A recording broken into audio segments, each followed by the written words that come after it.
Moreno, you have questions? I do, Mr. Mayor, but I want to be clear that I have a first set of questions, and I'm interested in questions or ideas the council also has, colleagues have, and may want to chime in on those as well. So I want to be clear that I don't want me being the first to speak, that's the only chance I'll get a chance to. So you're the only one. This is a seriously critical issue, as we heard tonight, with the mobile home park. So one of the things that's been noted is that our city has been highlighted by Governor Newsom. I don't think I've heard so many Republicans excited about a Democratic governor saying something in a speech until this past week. Not to be partisan, but people get partisan like that because they said so much about our previous governor. But I think what was clarified by Cesar Covarrubias from the Kennedy Commission in his public comment is that he highlighted how Anaheim is a model in housing development, increasing a housing stock. And that's where I think, as we were cautioned by Mr. Covarrubias, that when the governor begins to dig into arena numbers, he's going to pause, because that housing development has been at the above moderate income, correct? Well, not exclusively. We have surpassed almost exceedingly our above moderate. Have we surpassed any other income category? We have, very well. Not against our total arena number. So is it not against our total? I'm going by housing need, David. Not against our total arena number. No, we have not. We had very extremely modest. Can we get the PowerPoint? And I'm going to keep making this point to you, David. I'm sorry, I'm not trying to be argumentative with you, but the goals that we set as a city in 2014 were extremely modest, given our needs. Given our need, right? Because the arena number is a need, Mr. Mayor. It's a need. It's not a want.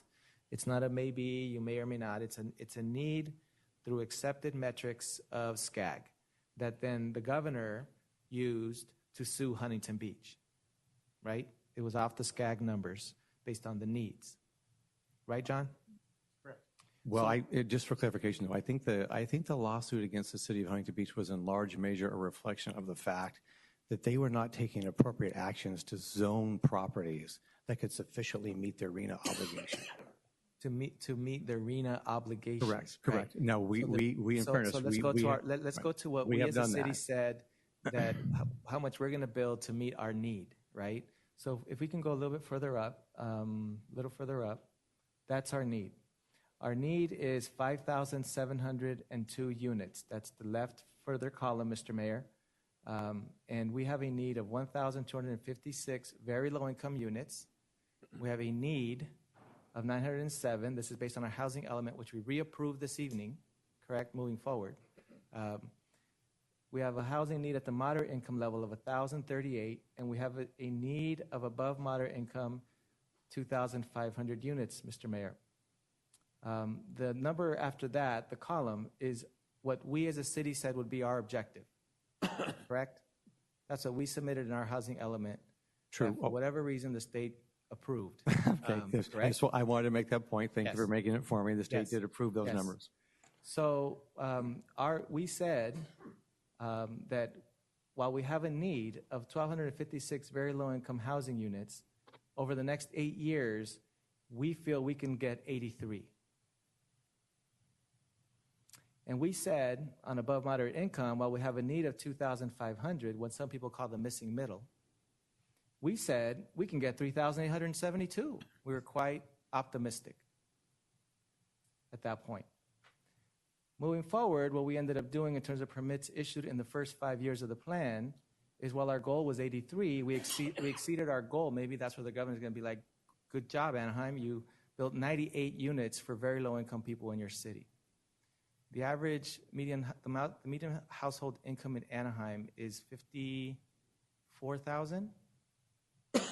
That puts our median income for housing at what? At low income or very low income?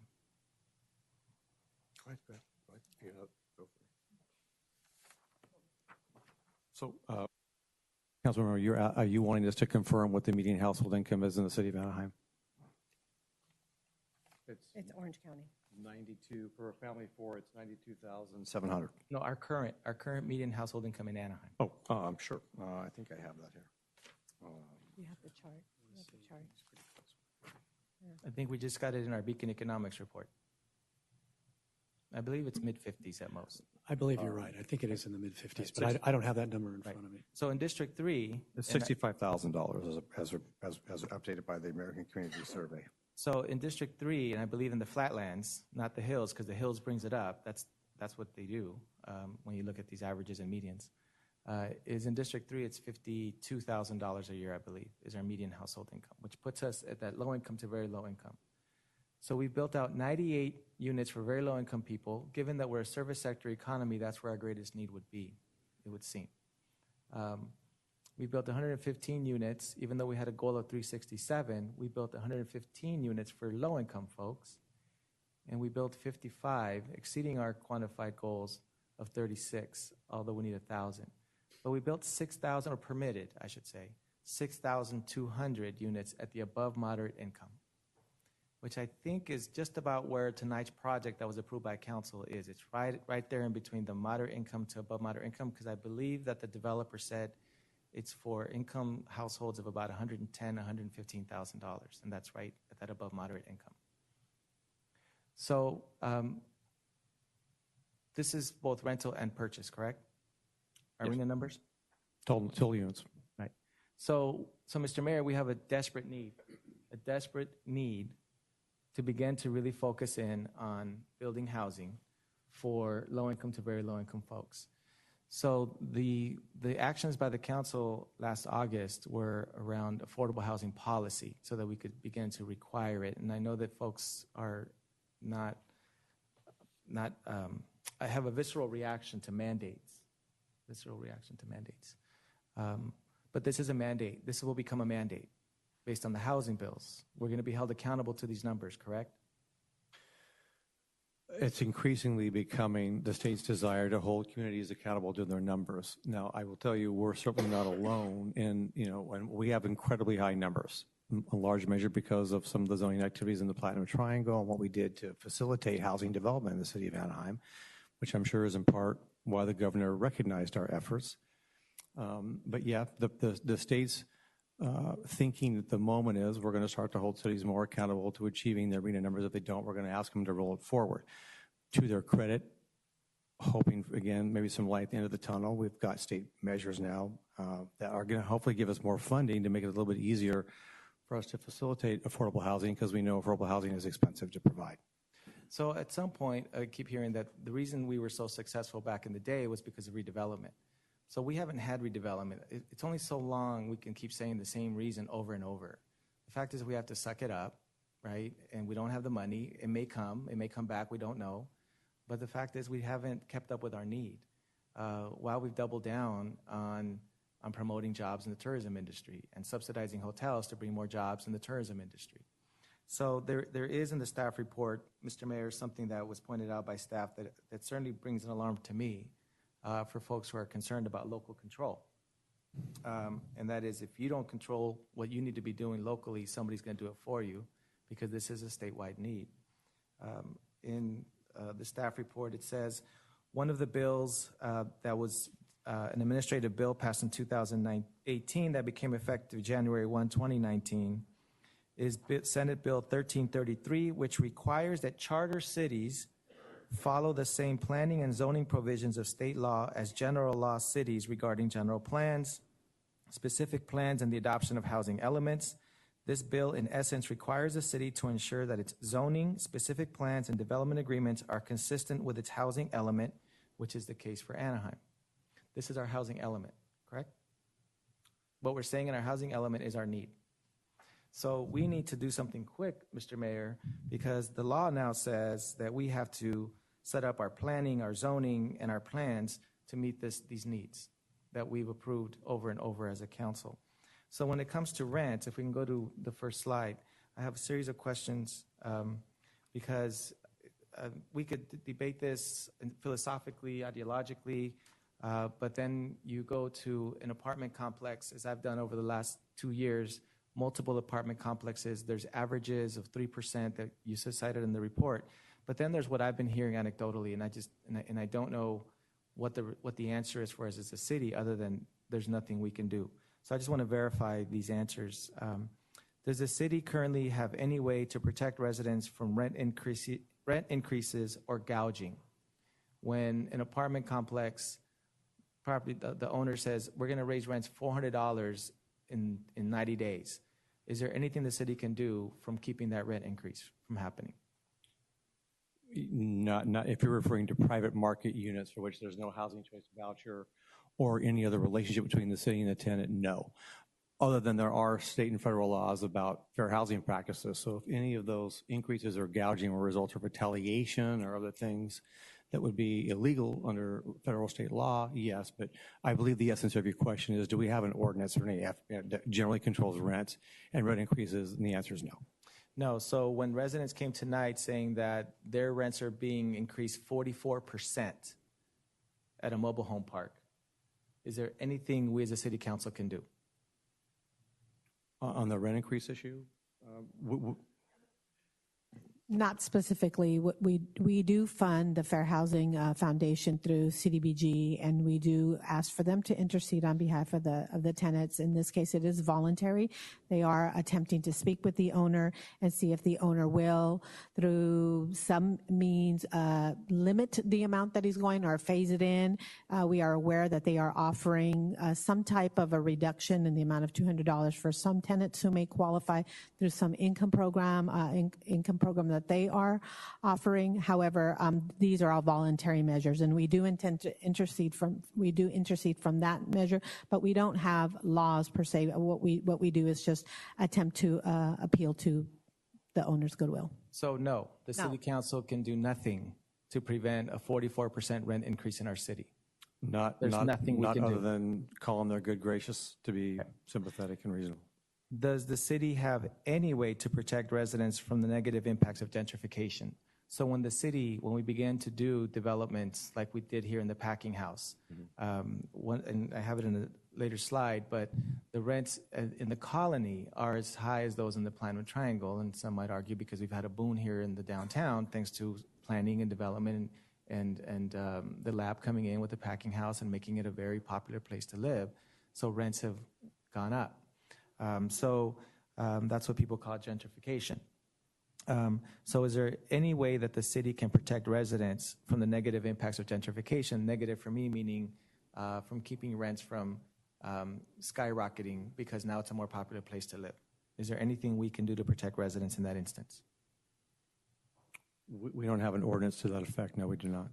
So presumably if someone is asking for a general plan amendment, a rezoning, as the state is requiring us to do to meet our element, we could implement something that says if you're asking for a rezoning or a conditional use permit, we can require things to prevent rents from being spiked up because now it's going to be a cool place to live. Through a land use entitlement application?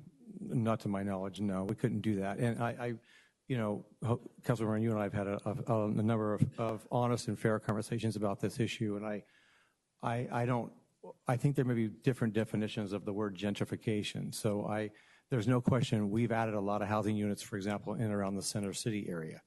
And those units are renting at market rates now. I don't know if John or Grace or I or anyone here on the city staff have cause and effect data that would suggest those units have necessarily increased rents in existing housing units. Arguably, it's plausible, but we've not studied that. So gentrification, to give you my operational definition, is when there is an increased interest by the market in a particular geographic location, that by the market then asking more for either purchase and or rent, be it from small businesses to renters of a property, that they can now command greater market rate rent or lease, which therefore displaces those who were there previously. So gentrification is how I think of it in this regard as an operational definition because it is quite a loaded term, but that's how I'm operationalizing it for this conversation. So it seems to me what I, again, keep hearing, Mr. Mayor, as I visit the neighborhoods, and I would urge and would ask if any of you have heard this in your districts, is the concern by seniors who are on fixed income, whose rents are going up 44%, as we're seeing here at the market, at the mobile home park. But I've also heard that in other parts of our city, and right here in Broadway Royale, which is off of Loera and Catalpa, right next to Price Elementary. Last year, 60 residents met with me because their rents were being increased from $1,050 to $1,450 in a matter of 4 months. Two-bedroom apartments going from $1,400 to $1,800. And Grace was very helpful, thank you. We set up a forum for them. But essentially it was just, the only thing we can do is check to make sure you were notified appropriately. Otherwise, there's nothing the city can do. Mr. Belmer or Grace or John, does the city have any way to monitor through data the changing of year-to-year leases to month-to-month leases? One of the things that I'm hearing anecdotally is that property owners are changing their leases. Once the year lease is up, they're changing them to month, which then leaves residents with less stability and certainly vulnerable to the market and the gentrifying aspect of economic development.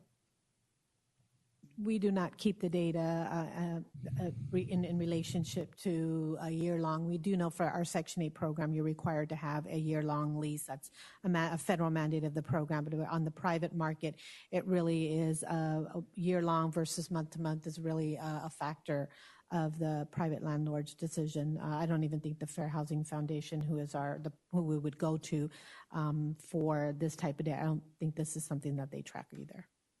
Okay, so we have no idea if this is happening. But certainly anecdotally, I'm hearing that. I don't know if other colleagues are hearing it in their districts, or mayor, if you are citywide hearing this.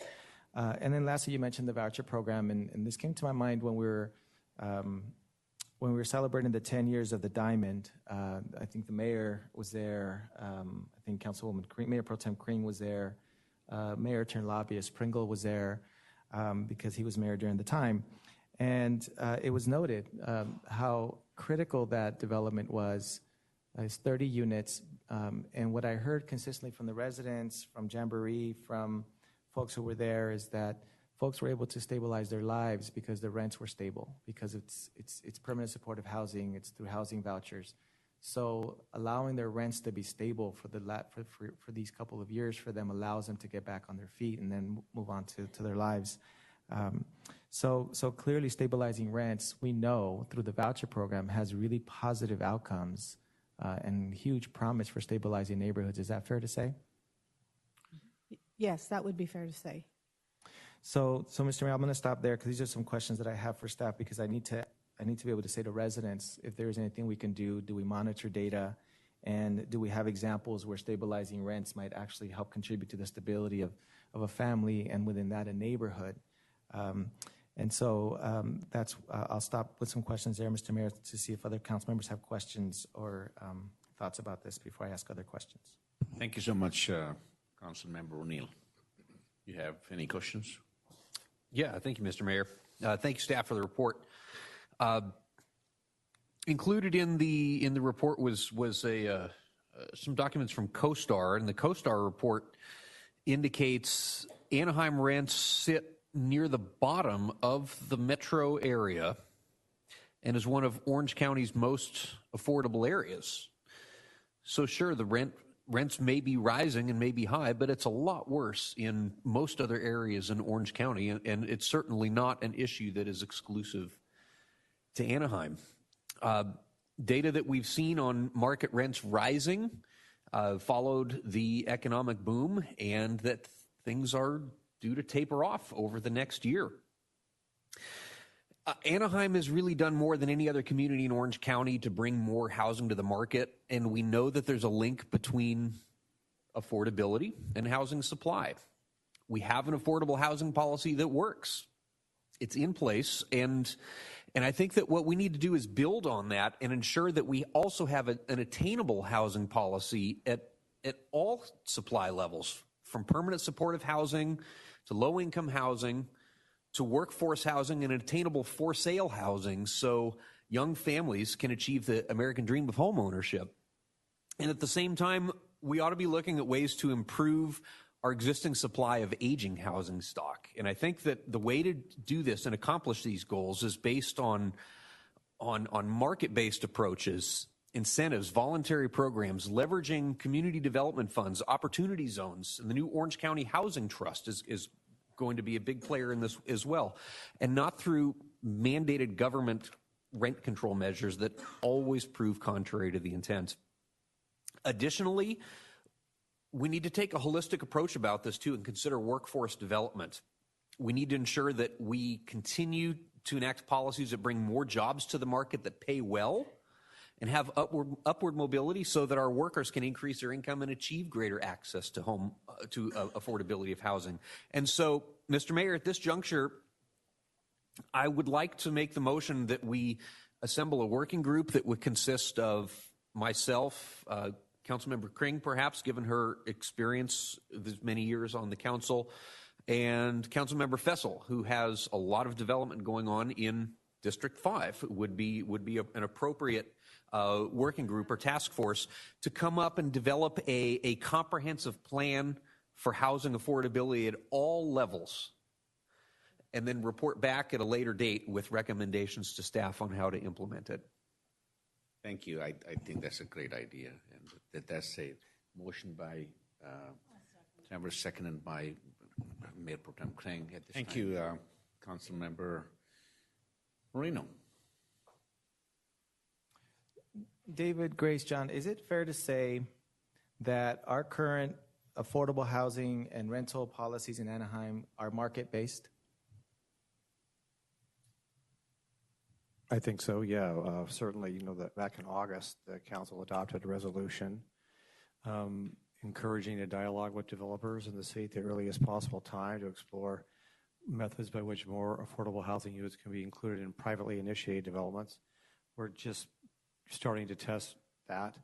So yeah, that the staff report makes that clear. We have basically adopted a private market solution.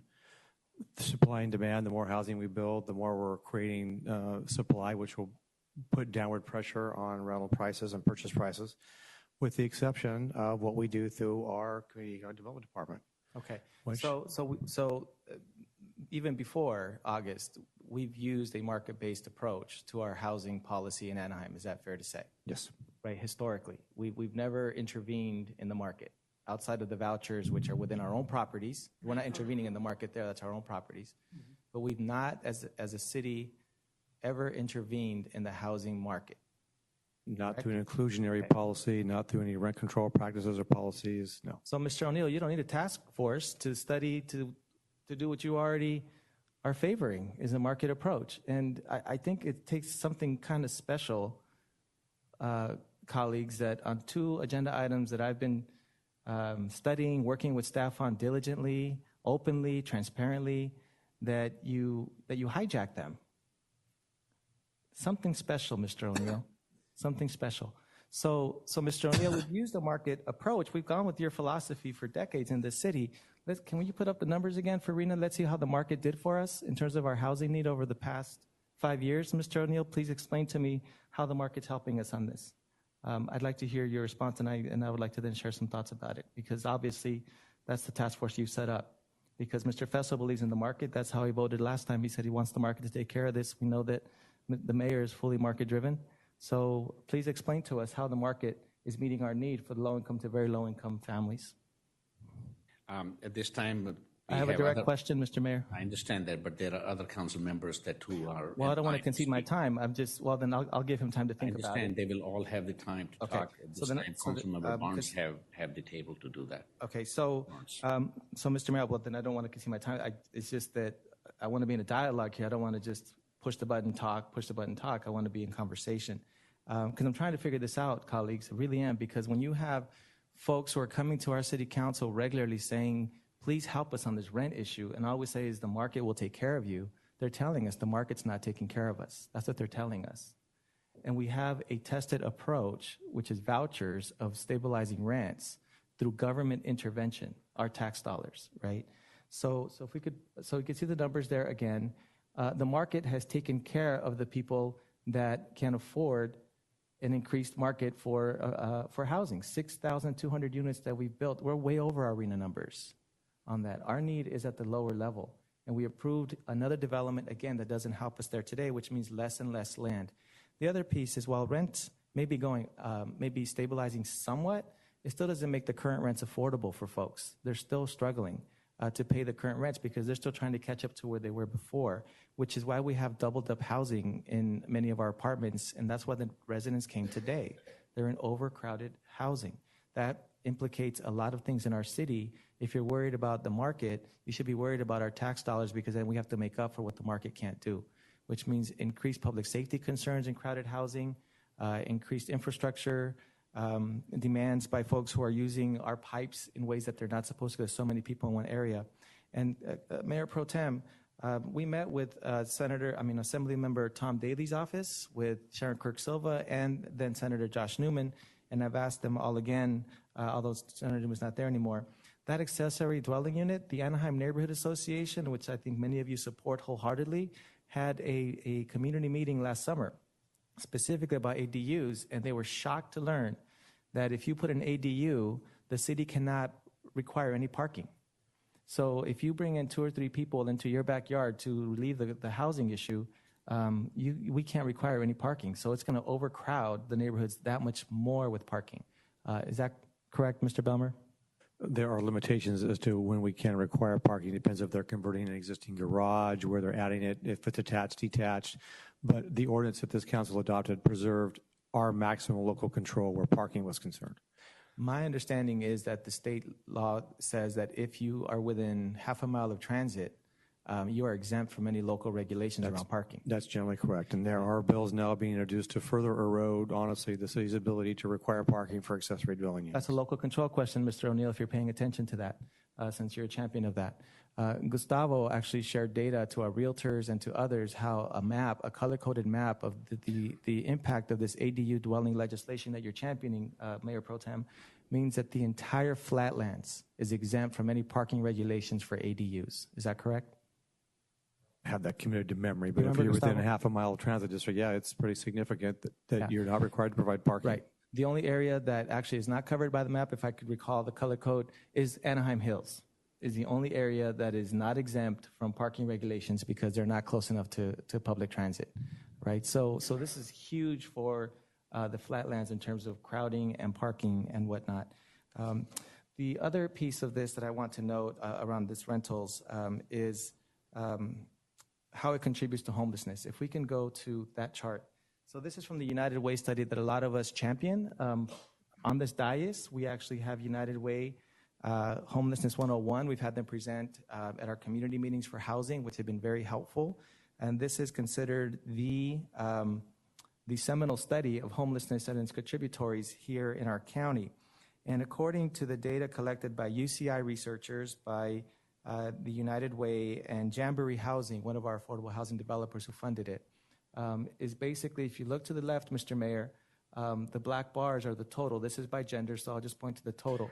The very left set of columns there, 40% of folks who are homeless in our county are homeless because they lost a job or they had insufficient wages. Their wages didn't keep up with the rents or housing payments, so they got foreclosed, they lost their home potentially.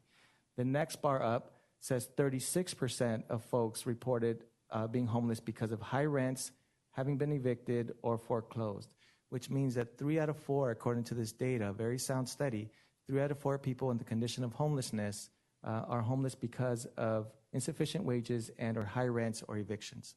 So this, if we want to solve the larger homeless issue and not depend on emergency shelters, is why this is so important. We heard again from seniors tonight at a mobile home park who are about to go homeless. And my understanding is if you're in a mobile home park and you own the home, no matter how old it is, you can't take it with you. There's nowhere to take it. So you actually lose your property. And is that correct? Does the property owner then have the right to keep your mobile home if you can't afford the rents and can't take it with you? Well, presumably they're mobile, but we all know what that really means. But yeah, failure to pay rent would be, I guess, just a cause for the property owner to take the coach back. And therefore, it's property confiscation of something you might have invested $100,000 in. We should be concerned about that as government, how the market will confiscate, one property owner will confiscate another property owner's property because they can't pay enough rent. And the city, who's supposed to protect people, can't do anything about that. So that's what's so difficult about this issue for me in my district, and I hope it's something that you're noticing. I wish you weren't noticing in yours, but I'm sure if you talk to folks in your districts, you'll hear it, because I am hearing it in your districts because they're calling our office. We had several calls from multiple districts about these issues. There was seniors in another complex on the Midwest side, District 2, last year, where rents were going up $600 And seniors were like, where do we go, Mr. Moreno? Aren't you supposed to protect us? Nothing we can do. If we can go lastly to last couple charts around how many hours one has to work simply to afford the median rent here in Orange County. So if you look at the very top, Mr. Mayor, it says the minimum wage earner must work 104 hours per week to afford the median rent here in Orange County. A one bedroom is $1,493, median rent. A two bedroom is $1,876. I believe our median rents in the city are $1,700. So basically, if you want to rent an apartment, you have to work 104 hours, or if you're a pair, if you're married or in a couple, then you both have to work about 52 hours a week working minimum wage. That's what we call working poverty. And our rent trends, if you could just show the last chart, just for folks at home, you might take a look at this in the staff report. It's in the staff report. Shows our rent trends in the city. One more slide, please, by different areas of our city. So Northwest Anaheim, the average rent is $1,653. West Anaheim, $1,678. Anaheim Resort, $1,747. The Canyon District is $1,867 a month. The Platinum Triangle, $1,912 per month. Northeast Anaheim, $1,900 a month. Anaheim Hills, $1,900 a month. And the Colony, the center of Anaheim, the root of Anaheim, is $1,973. It's the most expensive place to live. Is right here in the Colony, District 3, Mr. Mayor. That's why this matters. And our median household income in the Colony in District 3 is $52,000. Again, in order to afford to live in the Colony and pay rent here, market-based rent, it looks like you have to work at least 120 hours a week if you earn minimum wage. That's what makes this so difficult. Our staff need help with the Housing Authority. Grace, how many folks are on the waiting list for the housing voucher program? We recently went through a purge, so the number is down to 16,000. And I'm explaining that because I know the number previously reported was 30,000. The waiting list has been closed for several years, since about 2011, so there have been no new applicants.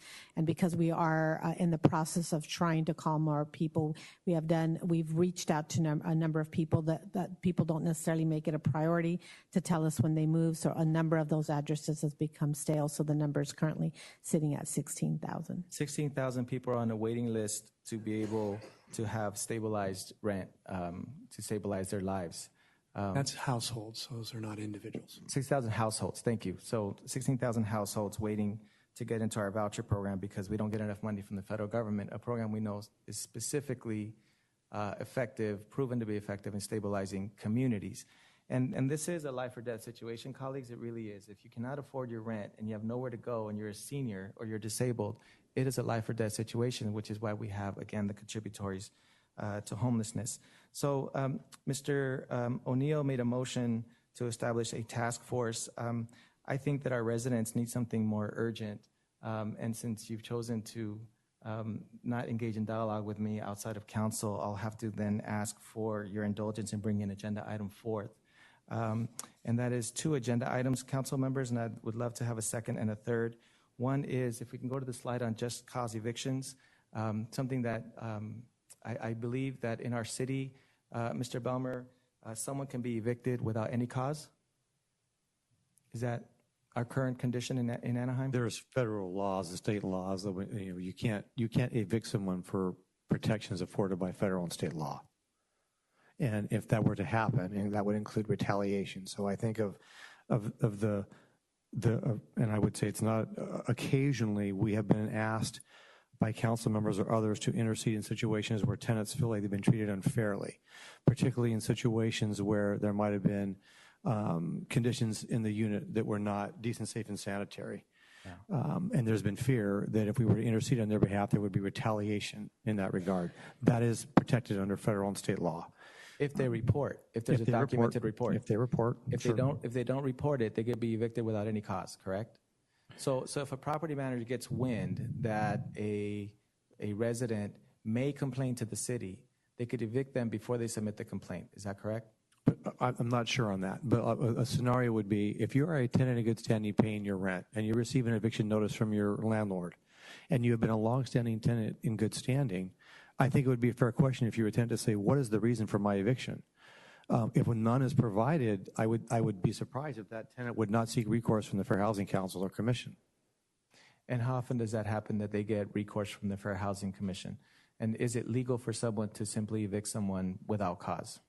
Is it legal in our city to evict without cause? Maybe that's really the question. The state of California is a no-fault law, so you can be given a notice to move without cause. Okay. I think the circumstances under which David is describing are the retaliatory issues, and they do.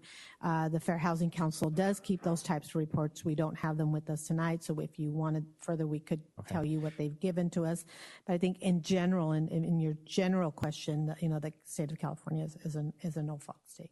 So right now, someone can be evicted without any cause for no reason whatsoever, correct? In our city. With proper Okay. guess So I would like proper to notice. ask well, let me just go through this slide before I do that, because otherwise we get into trouble with the Brown Act.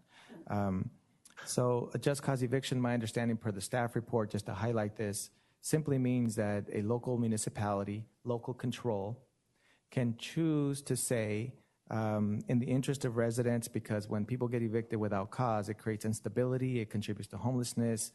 We have 4,500 children in our school districts today that are in unstable housing called McKinney-Viento kids. They have unstable housing.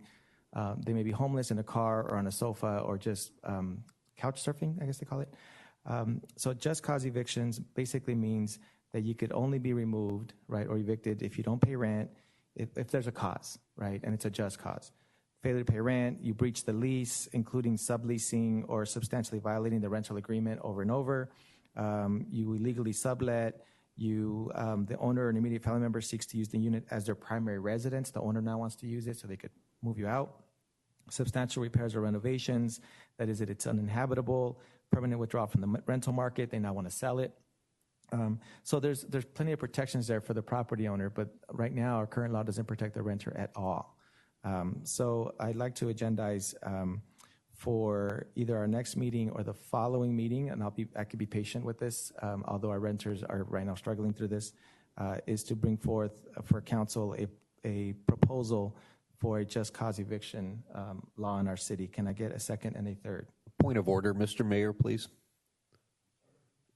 Mr. City Attorney, we have a motion on the table that's been duly seconded. Does that need to be taken up before I withdraw the motion. agendizing an item? I withdraw the motion, Mr. O'Neill, because Mr. Bam has reminded me that's during agenda setting time. So I will do that during the agenda. So I'll withdraw the motion. So council should know I have the intention to set that as an agenda. In addition, given the intent to circumvent my work on this with council colleagues, I will ask in the agenda setting period for council to consider an emergency measure around moratorium of rents. I'm trying to figure out how we help Rancho La Paz residents right now. And right now there's nothing we can do other than hope that the good graces of an owner who just purchased the property, so I'm not sure why he would purchase it if he's not the intent of making more money from it. So I will, at the agenda setting time, ask for an agenda item to bring back an ordinance regarding immediate relief to our renters, not permanent, but just immediate in some kind of moratorium way to protect folks in our city who right now are being pushed out of their rental units in the interest of not contributing to homelessness. And I believe that's it for me, Mr. Mayor. Other than just to remind folks, because I don't think I'll be able to do this on the agenda setting, is Glendale is now requiring landlords to pay relocation fees when they're hiking rents. They did set up an ordinance that, with the unanimous vote of their council, that they stabilize rents at 7% maximum. If you choose to do that, which you could as a property owner, then you would be responsible for relocation fees of those tenants who cannot afford your new spiked rent. So that creates a balance. In addition, they do require rules of 12-month leases, which is what we do with our housing voucher program, correct? The federal government does that, and it's worked out very well for those residents.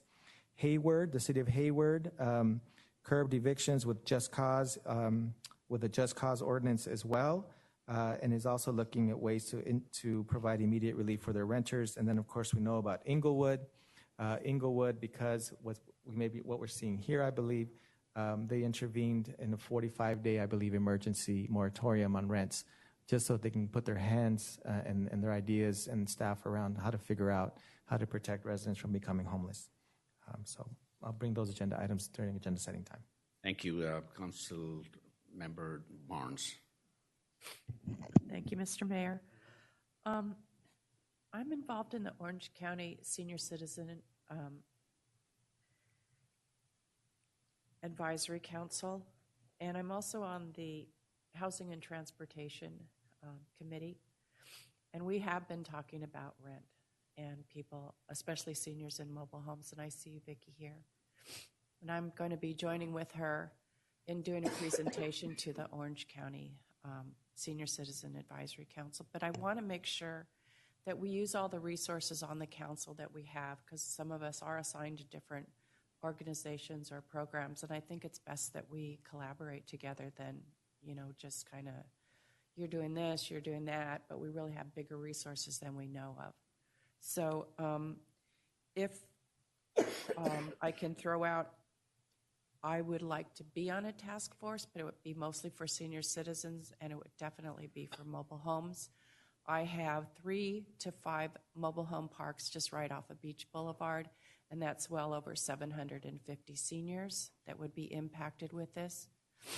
But I also want to stress that if you figure $200 or $400 a month that these people are going to be paying extra that they can't afford, can we afford to put them in shelters? I don't think so. And we heard housing first. I would rather that we have in some way to let them stay in the houses they're accustomed to and maybe work with the landlords in some way to help alleviate that type of pressure that they're under in the next 60 days. I mean, it's neighbor helping neighbor. They're in our city. We're their city, and we want them to be neighbors, and we want to work with them. Maybe if they need this in 60 days, can they say six months instead of 60 days? So we know that we're not going to have this big impact of seniors on the street or living in their cars. Can we at least approach with that type of consideration than to say our hands are tied, we can't do anything? And really, this is really a hand up to our seniors and people that are going to be struggling, because it's not just rent control. It could be you lose a spouse. It could be a cancer. It could be all these things that you brought up, Jose, about losing a job. And it's no fault of your own. And it doesn't play out just because the economy's doing good right now. There are people out there that are sharks and greedy. And we've seen them prey on our own community. So I would like to at least make a consideration that that the city staff look into a direction that we can partner with the landlords that are just totally maybe could change the rules as far as them in this short period of time to maybe extend it so we can get some relief. If we don't ask, we won't ever know. So that's what I would like to propose at some point here tonight. Thank you. Thank you, Councilmember O'Neill. Did you ask for it? I thought you said Moreno. No, you. It's getting late. I'm sorry. I know. That's okay. Just real briefly, I'm suggesting that there is more that we can do in this area of increasing housing supply, and that's why I've proposed this task force to explore these options. Many things that have been discussed are going to be non-starters on this council, but there are lots of new things that we ought to be considering. I've been approached by organizations to explore voluntary programs for things like relocation assistance or when there's a sharp rent increase, and that's worthy of exploring. On the affordable front, we have the new Orange County Housing Trust, which we haven't even passed any kind of resolution to opt in, as I understand we need to. And the opportunity zones that have been established, we have yet to really explore those. So there's more that we can do, and that's the kind of thing that I want to look at. And frankly, I'm a little disappointed that any of my colleagues would be opposed to looking at ways to approve our supply of housing at all levels, not just affordable housing, but at all levels, and engaging at workforce development at the same time. I think we all have that same goal. We may have different ways that we want to go about doing it, but there's no arguing that there's a problem, and I'm committed to doing what it takes to solve it. So I'd like to call for the question, Mr. Mayor. Councilmember Brandman, you have next. Thank you, sir.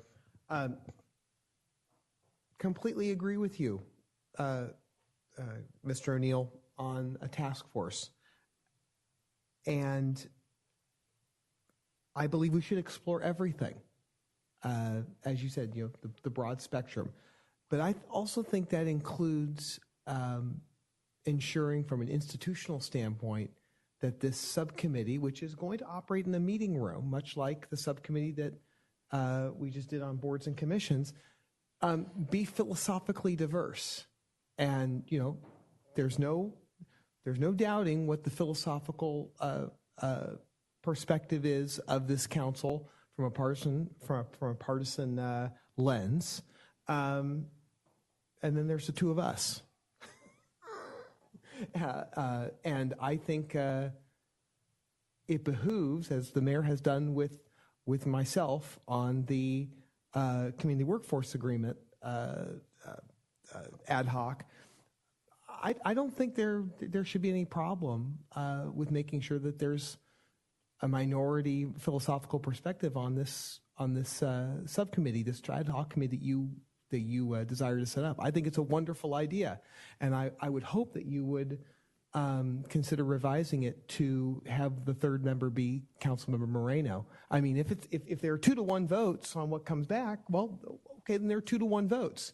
But I think the three of them, whatever two members of the three you've come up with, and Dr. Moreno, get into a room and gnash this out. I mean, there aren't going to be any cameras. There's not going to be any reporters. It's going to be, I would tell you this, the three of us, Lucille and me and Jose, we were in a room. We got some phenomenal stuff done with staff. And we're going to have another meeting, and we're going to bring something back, I actually think, with unanimity. So that's my perspective. I would ask my colleague to consider revising it so that the third member could be Dr. Moreno, and you guys can go and have a thorough conversation about all these issues. Councilmember O'Neill, come on, I hope we have. I appreciate that from my colleague, Councilmember Brandman, but respectfully decline and wish to keep the committee with its makeup that I had proposed. I'd asked to call the question previously, and Mr. City Attorney, if you'll have to refresh me on the procedure for calling the question. It requires a second and then is not debatable, correct? That's correct. Okay, so may I have a second? Not debatable, and then we need how many votes? To call the question. 2/3 to call the question. 2/3, okay. There's a motion and a second. To call the question. Just remind me what we have a motion on here. Stop debate and take a vote on the motion. Take the motion, yes. Go ahead. Please vote.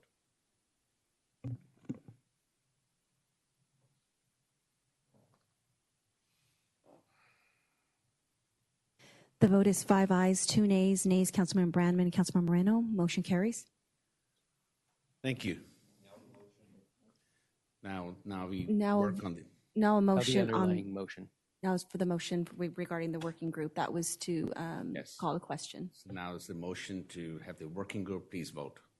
Mr. Mayor, clarification, please. A point of clarification, Mr. City Attorney, I don't believe this was agendized to establish a working group. It was to provide direction to staff. That's true, but I believe that So if I may, so my question is this working group a binding group of the council? And I'd like to hear what the exact charge is and the parameters are, if indeed it is. Wait a second, you just formed an ad hoc committee about the CWA, and that was not agendized. I didn't do that. Well, I'm not saying you, but Mayor it was done. No, the mayor did. I didn't do that. Okay, It's just, but So your it's question's the to same him. thing.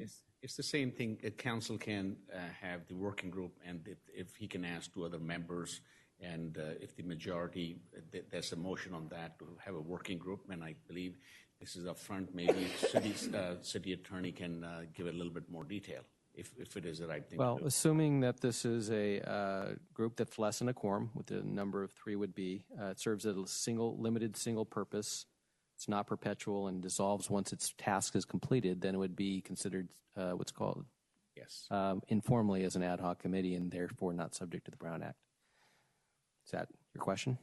Right. So that's my question. Is it then? Is it encompassed by the Brown Act if it's a formally appointed committee by the council? Like I said, as long as it's for a limited time frame, it dissolves after its task is due, it's less than a quorum, then it would not be subject to the Brown Act requirements. The Brown Act specifically calls for this type of things to be formed without the necessity for the notice and all the typical things you see under the Brown Act legislative body. So I have questions on the motion, if I may, Mr. O'Neill, since it sounds, I'm not debating, I'm asking points of clarification on the motion. I believe I can do that. Can you repeat the motion again if you like? Since you seem to be well versed in the rules, I believe I can do that, correct? I think we have debated enough on that. And Mr. Mayor, I'm not looking to debate. I'm asking, Mr. City Attorney, point of clarification. May I ask clarifying questions of the motioner as to the technical aspects of the group that he's asking to be formed? It doesn't hurt to ask for clarification of what the body would be, and if the Councilmember O'Neill feels comfortable with the way it's worded, that's fine. If he wants to provide clarification on its function, that's fine as well. And how does staff have the motion worded?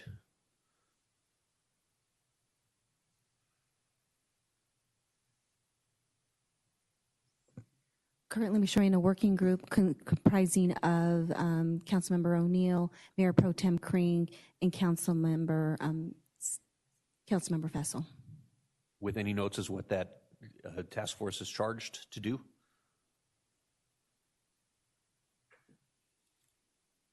It was a task force coming forward regarding the rental affordability and housing. Yep. Is that clear, right? Yes and no. That would be part of what the ad hoc committee would be addressing, but addressing a comprehensive plan for increasing housing affordability at all levels and reporting back to the council with recommendations at a later date. I'd feel better with more specifics than less, just so I know what my expectation is. He's asking for a little bit. That's the specific. Right, it's more specific. Yes, so it is more specific. Would you, City Clerk, would you repeat it again so it is clear for Councilmember Moreno? Or Mr. O'Neill, because he sounds confused too. But no, he's not confused. I think he's very clear in his motion. So from Councilmember O'Neill, it is a working group comprising of Councilmember O'Neill, Mayor Pro Tem Councilmember Mayor Pro Tem Kring, and Councilmember Fessel, with respects to housing affordability at all levels and at all levels in a comprehensive plan. That's the notes that I have coming forward with regards to the working group and their actions to come forward.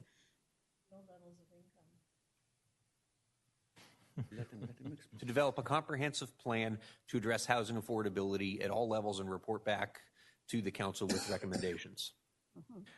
Point of clarification, does this usurp what we already have agendized per last year, which we had a working group that made a proposal that was referred to in the staff report that I believe you highlighted, that is supposed to come back for review if we move the needle on affordable housing in the city or not? That was set up by the previous council with a requirement to come back for us to analyze the data, get a report from staff if we move the needle on affordable housing. Are you usurping that at this point? Point of clarification. Procedurally, I don't even know. Point of clarification. Yes. I'll have to defer to the city attorney as to how to handle that. I wasn't on the council at the time. Well, you were paying attention. I assume you ran for council and you're concerned about affordable housing. I would have hoped you paid attention. I would assume that committee would have been dissolved, but This isn't a topic of discussion. We have clarification as to what the motion is. I guess my clarification is this. We have an agenda item that's supposed to come to us after a certain period of time.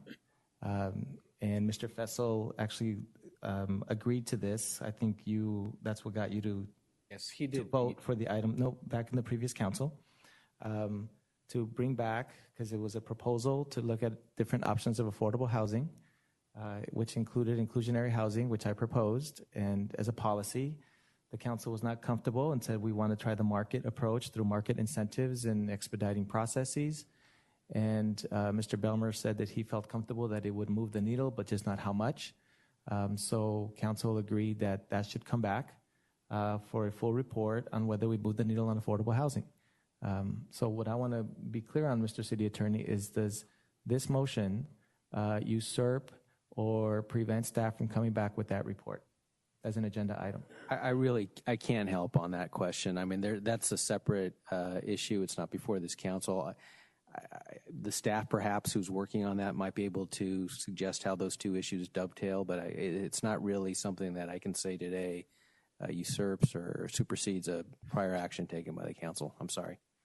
So this motion is right now in front of us. Please, I think we have completed everything. Let's vote on it. Thank you.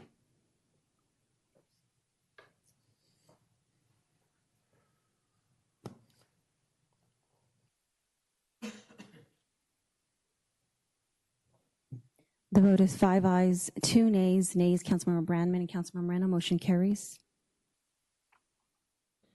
Thank you. Now is the time for any non-agenda item public comments that were not called during the first public comments portion of the meeting. Madam Clerk, do you have any speakers cards? Yes, Mayor, we have. Thank you. Thanks for waiting. Please.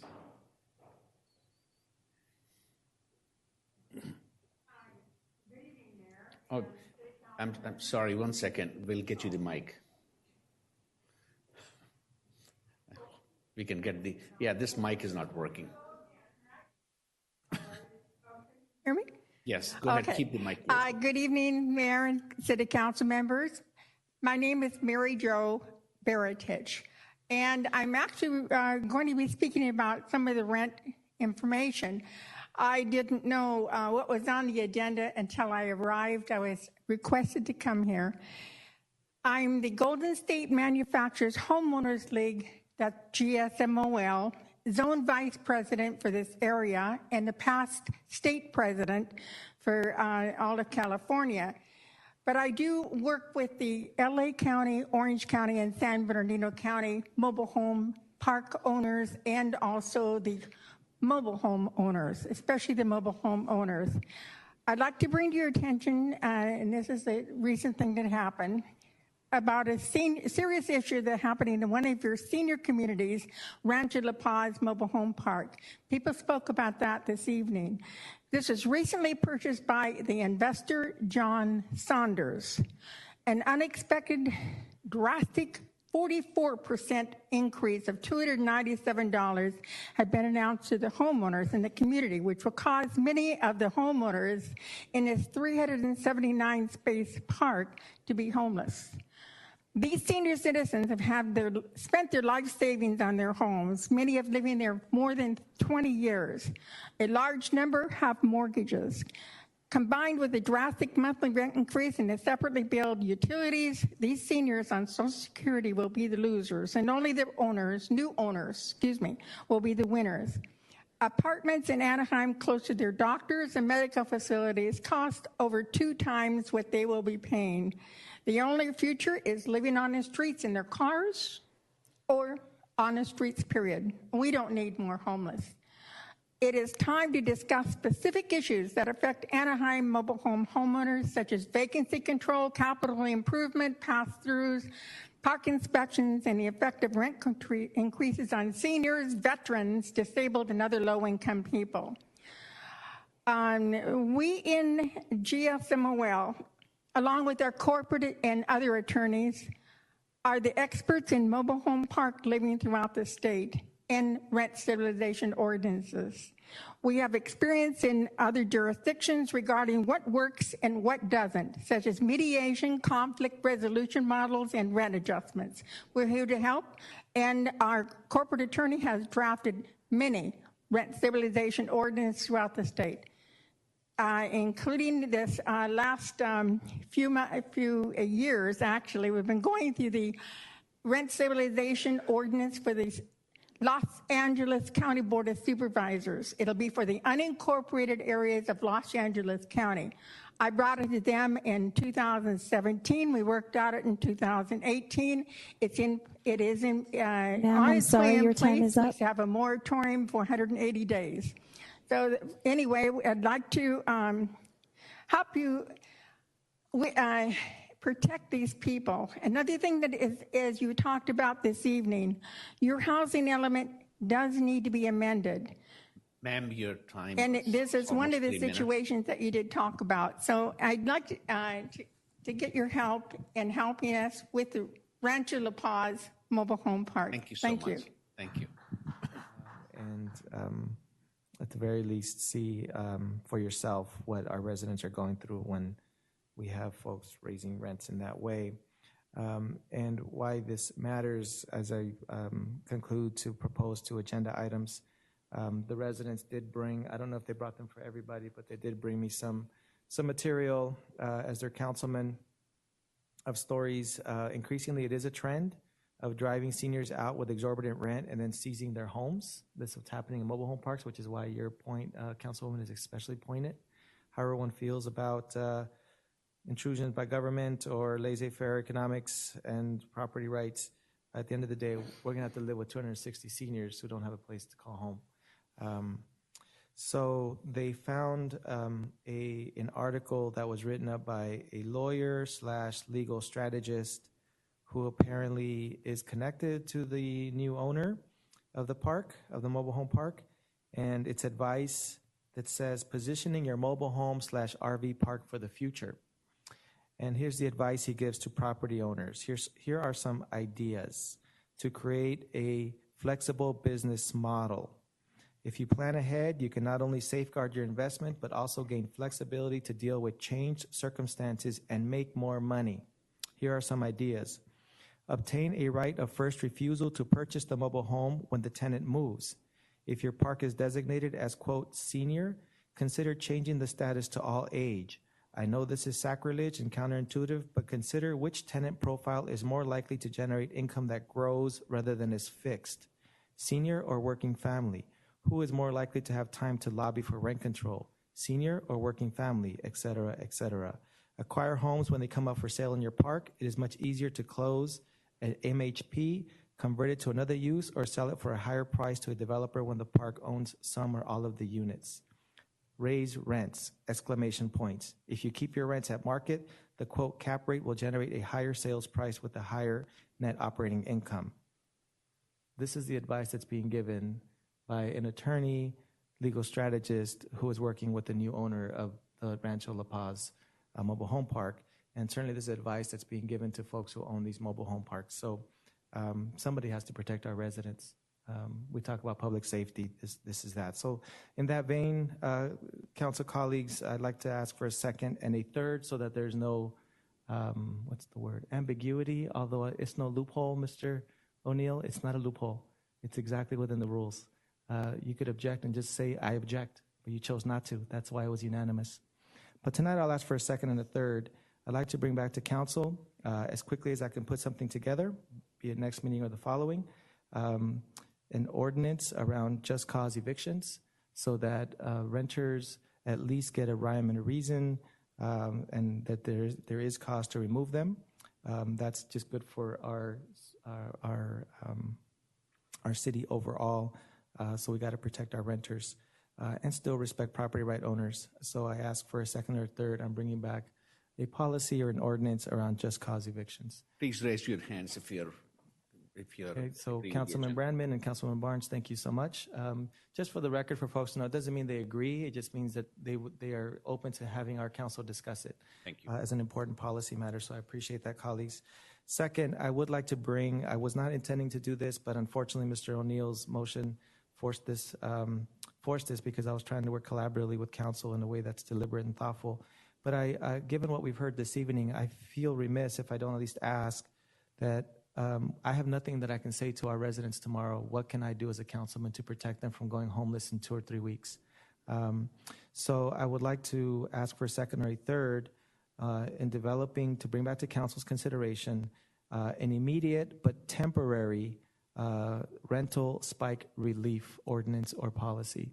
That is to create a moratorium, or I just don't have the language this evening because, again, I wasn't thinking to do this evening because I wanted to engage with folks in a much more open way.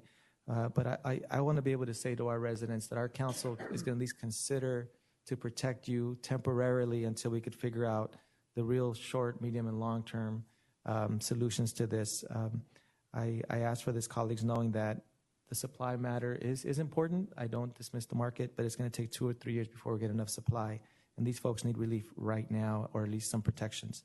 I'll ask for when I bring it back as a temporary measure, not as a permanent. You have my commitment on that. And I'll ask for a second or a third.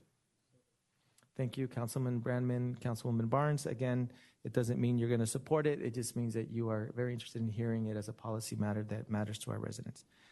And that concludes my agenda request for this evening, Mr. Mayor. Thank you. Thank you very much. Just have a couple of things. We had 2 important volunteer recognition events within the past week, which I attended with my council colleagues. March 13, as we honored Anaheim royalty. There were very special volunteers, business sponsors, service organization, and donors who provide a giving, helping hands to the others. Their meaningful community services at the heart of what make Anaheim great. And yesterday we honored all of our city staff for their hard work, commitment, and dedication in helping us address our homeless crisis. Their meaningful community services at the heart of what makes Anaheim great. Tomorrow I'll be going to Sacramento, which to attend the big city mayor's lobby day. I'll be getting my flight 6:45 in the morning. The key objective of this visit will be to discuss homeless emergency aid program funding with the governor. And Anaheim is a shining example of the return on the investment California can see when it partners with the city to address homelessness. I'll ask Teresa, would you please look into why the mic did not work right here? Hopefully yes, we can get it fixed. And I want to thank every staff member staying that late and being with us and getting a lot of positive results, getting it done today. And in close, in the memory of Anaheim resident Rod Wallace and Anaheim Public Utility employee Sai Temple, may they rest in peace. And also the attack that happened in New Zealand, having 50 or more people died and injured in the attack on the mosque. My heartfelt condolences for the families and to the city and to the country, that people who have been innocent people who died on this attack. So I close in their memory. With no other further business to come before the council, we are state adjourned until April 2nd, 2019.